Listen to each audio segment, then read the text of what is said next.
ऐसे ही एक लड़का था, उसकी उम्र 8 साल की थी। उसके वालिद जिंदा थे, माँ भी जिंदा थी। वालिद का काम ये था कि जंगल जाते थे, परिंदे पकड़ कर लाया करते थे और उनको फिर बेचा करते थे। तो यही उनका कारोबार था। तो एक दिन क्या हुआ, उनकी तबीयत खराब हो गई। तबीयत खराब हुई, बिस्तर अलालत पर पहुंचे, काफ़ी दवाई चली, काफ़ी दवा उनकी कराई गई, लेकिन कोई फ़ायदा नहीं हुआ। और आखिरी वक्त आ गया, यहाँ तक कि इंतकाल कर गए। जब इंतकाल हो गया तो 8 साल का बच्चा था। जो पैसे, जो रकम जमा की गई थी, जो उसने जमा की थी, वो कुछ दिन तक वो पैसे चले और सारे खर्च हो गए। क्योंकि खर्चे भी आप जानते हैं कि जितनी कमाई इंसान की नहीं होती, उससे ज़्यादा तो खर्च हो जाता है। तो कुछ दिन उसकी रकम उसके घर वालों ने यूज की। एक ही बेटा था, उसकी माँ थी और कोई नहीं था। बेटा बड़ा होता गया, यहाँ तक कि 12-13 साल का हो गया। उसने बाप के साथ जा जाके थोड़ा हुनर सीख लिया था, परिंदों का शिकार करने का कुछ उसको आ गया था हुनर। वो जाता था बाप के साथ, सीखता रहता था। तो जब 12-13 साल का हो गया, एक दिन माँ से कहने लगा, माँ अब हमारा ऐसा कोई कारोबार भी नहीं बचा है कि जिसके जरिए से हम अपने घर को चलाएं, जिसके जरिए से हम अपनी जिंदगी बसर करें। माँ अगर तू इजाजत दे तो मैं यही बाप का कारोबार जो था, जो वालिद साहब का कारोबार था, उसी को अपना लूं। मैं जंगल जाके परिंदों को पकड़ कर लाके और बेच दिया करूं। माँ कहने लगी, तू बाप के साथ जाता तो था, लेकिन तुझे इतना तजुर्बा नहीं है कि तू परिंदों को कैद कर ले, परिंदों को पकड़ ले। उसने कहा, माँ जाके देखता हूँ। उसकी माँ ने इजाजत दे दी, क्योंकि थोड़ा बहुत तो इसे हुनर था। उसकी माँ ने इजाजत दी, कहा जाओ, अगर कर सकते हो तो फिर चले जाओ। अब इसने जंगल की गलियां, रास्ते सब देखे हुए थे कि किधर से निकलना है, किधर जंगली जानवर हैं, सारा माहौल इसको पता था। ये एक दिन जंगल में गया, इसने जाल बिछाया, परिंदों को पकड़ने की तकनीक इसने डाली। बहुत देर तक यूं ही बैठा रहा, यहाँ तक कि अंधेरा होने लगा। रात आने को आई तो कोई भी परिंदा इसके जाल में नहीं आया, कोई भी परिंदा इसने नहीं पकड़ पाया। मायूसी की हालत में घर आया, माँ से कहने लगा, माँ हम जंगल तो गए थे, लेकिन कोई परिंदा हमें नहीं मिला कि जिसको हम ले आते और फिर उसको फरोख्त करते और कुछ पैसे हमें हाथ लगते। उसकी माँ ने उसे तसल्ली दी कि बेटा, ऐसे ही आसानी से कोई काम में सक्सेस नहीं मिलती है। लोग सालों साल लगा देते हैं काम सीखने में, लोग सालों साल लगा देते हैं अपने काम को करने में। बेटा तेरा तो आज पहला दिन था, तू बिल्कुल मायूस मत हो, हिम्मत नहीं हारना बेटा। तू कल भी जा, परसों भी जा, बेटा ऐसे ही जाते रहो, एक ना एक दिन तुम्हारा काम शुरू हो जाएगा और परिंदे भी तुम्हें मिलना शुरू हो जाएंगे और तुम उनको बेच के अच्छी खासी रकम हासिल कर लोगे। इसने माँ की बात सुनी तो इसे तसल्ली हुई। रात को लेटा, सुबह को जब उठा तो फिर ये जंगल की तरफ सुबह सुबह के लिए चला गया। जंगल में वही परिंदे पकड़ने की तकनीक इसने अपनाई। तो पहले दिन भी कुछ हाथ नहीं आया, दूसरे दिन भी कुछ हाथ नहीं आया, तीसरे दिन भी कुछ हाथ नहीं आया, यहाँ तक के 7 दिन इसे कुछ भी हाथ नहीं आया। 8वें दिन जब ये गया तो मायूस नहीं था। बहुत से लोग काम शुरू करते हैं, कोई कारोबार करते हैं, अगर चलता नहीं है तो फिर मायूस हो जाते हैं, उसको बंद करने के सोचते हैं। और यही सबसे बड़ी उनकी गलती होती है, क्योंकि एक काम, कोई भी काम हो, उसको चलते थोड़ा टाइम लगता है। तो 8वें दिन जब ये गया जंगल में तो एक परिंदा इसके हाथ लगा। और वो परिंदा कैसा था, उसके कई रंग थे। तो वो परिंदा इसे हाथ में लगा और ये पकड़ कर लाया, इसने पिंजरे में कैद किया, बंद किया, उसको दाना पानी डाला। सुबह हुई तो इसने सोचा था कि मैं इसको बेच दूंगा तो इसको बेच के अच्छे दाम मिल जाएंगे। सुबह हुई तो क्या देखते हैं कि उस परिंदे ने एक अंडा दिया और वो अंडा भी 4-5 या शायद 7 रंग का था। उसमें कई कलर थे अंडे में। तो उस अंडे को देखा, उससे पहले उसने वो अंडा नहीं देखा, तो जो उसके यहाँ उस परिंदे ने अंडा दिया, उस परिंदे को देखकर उसने सोचा चलो बाजार जाएं, इसको बेच दें, हो सकता है शायद कोई इसको खरीद ले और अच्छे पैसे दे दे। तो उसने वो अंडा उठाया, अंडा उठाने के बाद बाजार की तरफ चला गया। सोच तो यही रहा था कि कौन इसको खरीदेगा अंडे को, लेकिन बाजार से जब वो हाथ पकड़ कर ले जा रहा था, हाथ में पकड़कर अंडे को, तो एक दुकानदार था जो बड़ा चालाक था। तो उस दुकानदार ने जब देखा अंडे का कलर कि इसमें कई ज्यादा कलर हैं, तो उस लड़के को बुलाया, कहा इधर आओ, का जो तुम अंडा तुम हाथ में रखते हो, क्या इसको बेचते हो, क्या इसको बेचोगे? तो उसने कहा हाँ बेचेंगे, कितने रुपए दे दोगे? तो उस दुकानदार ने कहा बताओ तुम कितने लोगे? अब ये लड़का था, इसने सोचा कि ज्यादा से ज्यादा कितने मिल सकते हैं, 10 रुपए का अंडा होगा और इससे ज्यादा कौन खरीदेगा। उसने कहा भाई 10 रुपए का देंगे। उसने कहा ठीक है। चालाक दुकानदार था, उसने 10 रुपए का अंडा खरीद लिया और 10 रुपए का अंडा खरीदने के बाद कहा ठीक है अब तुम जाओ। जब दूसरा दिन हुआ तो फिर उस परिंदे ने वही अंडा दिया, उसी कलर का। फिर वो बाजार के लिए निकला बेचने के लिए, तो फिर वही चालाक दुकानदार इसको मिला और उसने फिर 10 रुपए में अंडा खरीद लिया। अब यहाँ तक कि रोज वो परिंदा अंडा देता और ये रोज इसी तरीके से उसी दुकानदार को बेचता रहा। अब वो दुकानदार क्या करता था, वो दुकानदार बादशाह के यहाँ जाके उस अंडे को अच्छी कीमत में फरोख्त कर देता था, अच्छे पैसों में उसे बेच देता था और बादशाह उसको खरीद लिया करता था। इसे खबर हो गई कि हमारा 10 रुपए का अंडा ये खरीदता, और बादशाह के दरबार में जाके अच्छी कीमत इसकी लगती है, बादशाह के दरबार में जाके अच्छे पैसों में ये बेचता है जाके। तो एक दिन वो बादशाह के दरबार में गया और बादशाह से कहा कि बादशाह सलामत, आप उस दुकानदार से अंडा खरीदते हो?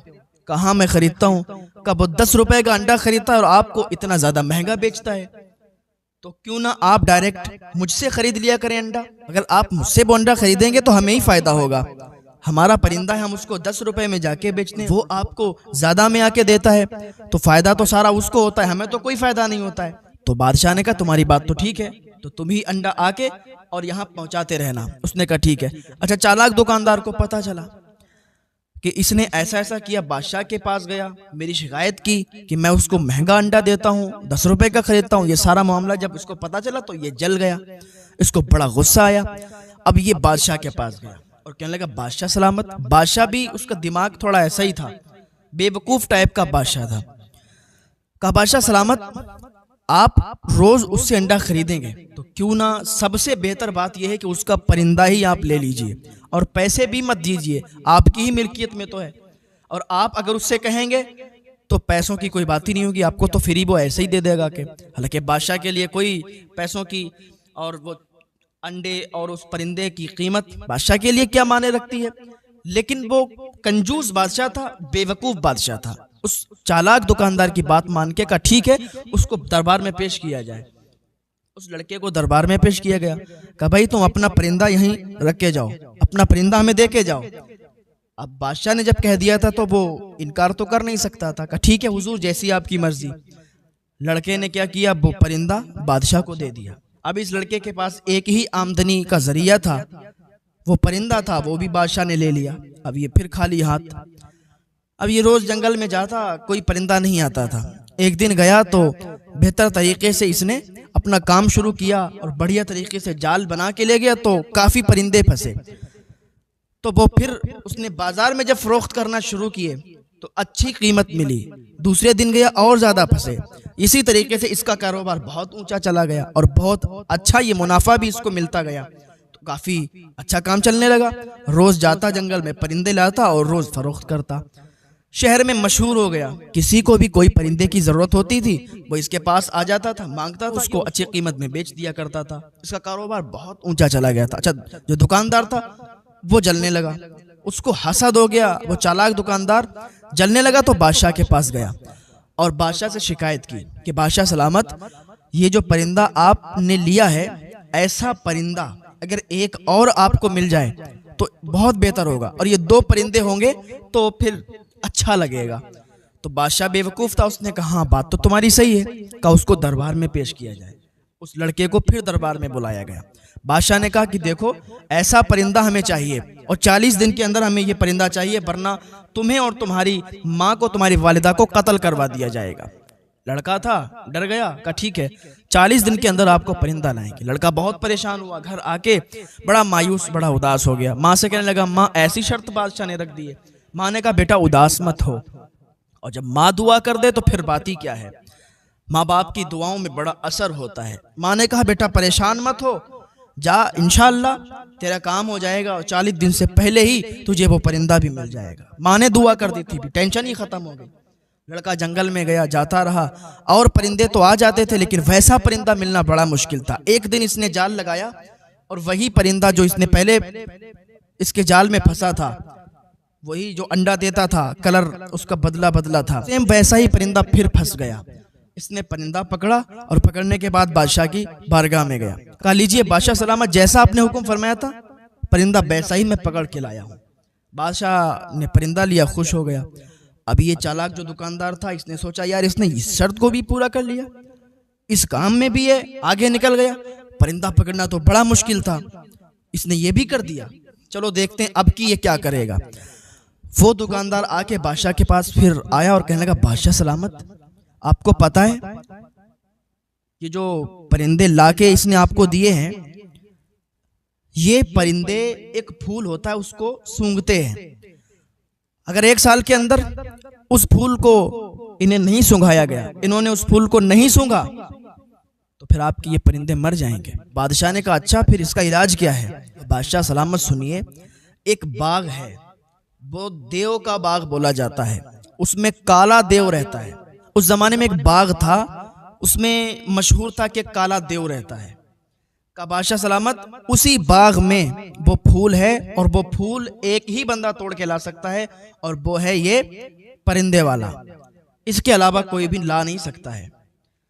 ये दुकानदार ये सोच रहा था कि उस बाग में जब ये जाएगा तो मर जाएगा, वापस ही नहीं आएगा, सारा कारोबार भी खत्म हो जाएगा। लेकिन कोई लाख बुरा चाहे तो क्या होता है, वही होता है जो मंजूर खुदा होता है। कोई तुम्हें लाख दबाना चाहे, कोई तुम्हें लाख गिराना चाहे, कोई तुम्हारे कारोबार से तुम्हें लाख नीचा करना चाहे, कोई नहीं कर सकता जब तक अल्लाह रब्बुल इज्जत ना चाहे। जब तक अल्लाह की मदद आपके साथ है, आपका कोई कुछ भी नहीं कर सकता है। तो बादशाह बेवकूफ था, उसने कहा अच्छा ऐसी बात है तो फिर बुलाया जाए उसे। फिर उसे दरबार में पेश किया गया। बादशाह ने कहा ठीक है भाई, वो फूल जो है हमें चाहिए, और वो उसी बाग में है जिसमें काला देव रहता है, और तुम्हें वो फूल लाके मुझे देना है। अब उसने कहा ठीक है हुजूर, जैसा आपका हुक्म। घर पे आए, फिर माँ से कहने लगा, माँ ये तो बड़ा अजीब शर्त रखती है आपकी बादशाह ने, और ये दुकानदार तो बहुत हमसे जलने लगा। माँ ने कहा बेटा तू किसी बात की टेंशन मत ले, अल्लाह की मदद हमारे साथ है, अल्लाह हमारे साथ है, हमें कुछ नहीं होने वाला है। उसकी माँ ने जब उसे तसल्ली दी, उसे अच्छे कलिमात से नवाजा, तो वो खुश हो गया, टेंशन फ्री हो गया। तो दूसरे दिन वो निकल गया उसी बाग की तलाश में, लेकिन उसे बाग तो मालूम ही नहीं था कि कहाँ है। तो एक बूढ़ा शख्स था जो कि उस शहर में, वही बुजुर्ग ऐसा था कि जिसकी उम्र सबसे ज्यादा थी, और वो ऐसी चीजों के बारे में ज्यादा मालूमात रखता था। ये लड़का उसके पास गया, कहने लगा बाबा ऐसी ऐसी बात है, एक दुकानदार हमारे पीछे पड़ गया, वो अजीब अजीब तरीके की बात बादशाह को बताता है, बादशाह भी उसके झांसे में आ जाता है और मुझे ऐसे काम दे देता है। उसने कहा बेटा परेशान मत हो, वो एक बाग है और सुना जाता है कि उसमें काला देव रहता है, वो लोगों को नुकसान पहुंचाता है, अगर तुम वहां जाओगे तो फिर तुम वापस नहीं आ पाओगे, लेकिन बादशाह का हुक्म है, वहां जाओगे तब भी मर जाओगे, बादशाह का हुक्म नहीं मानोगे तब भी मर जाओगे। कहा बाबा मैं जाऊंगा, देखता हूं मैं फिर क्या होता है, बस अल्लाह हमारे साथ है, इंशाअल्लाह हमारी मदद होगी, अल्लाह हमें बचाएगा। इतना कह के वो उस बाग का पता लेके और उसी बाग की तरफ चल दिया। जब उस बाग में पहुंचा तो वो काले देव के नाम से बाग मशहूर था। तो वो वहां पर बैठ गया कि कैसे इसके अंदर जाया जाए, तरकीब सोचने लगा कि किधर से काला देव आ जाए और आके वो फिर अपना काम शुरू कर दे। तो ये भी डर लगा हुआ था, लेकिन अल्लाह पर भरोसा था कि अल्लाह ताला की मदद हमारे साथ जब तक है, जब तक हमारा कोई कुछ भी नहीं कर सकता। काला देव हो या कोई भी देव हो, जब तक अल्लाह हमारे साथ है कुछ भी नहीं हो सकता। बस अल्लाह की रजा पर राजी रहें और अल्लाह को राजी करें। जब आप अल्लाह को राजी करेंगे, अल्लाह का साथ देंगे, अल्लाह की इबादत करेंगे, तो फिर अल्लाह आपका साथ देगा और आपका कोई कुछ भी नहीं कर सकता है।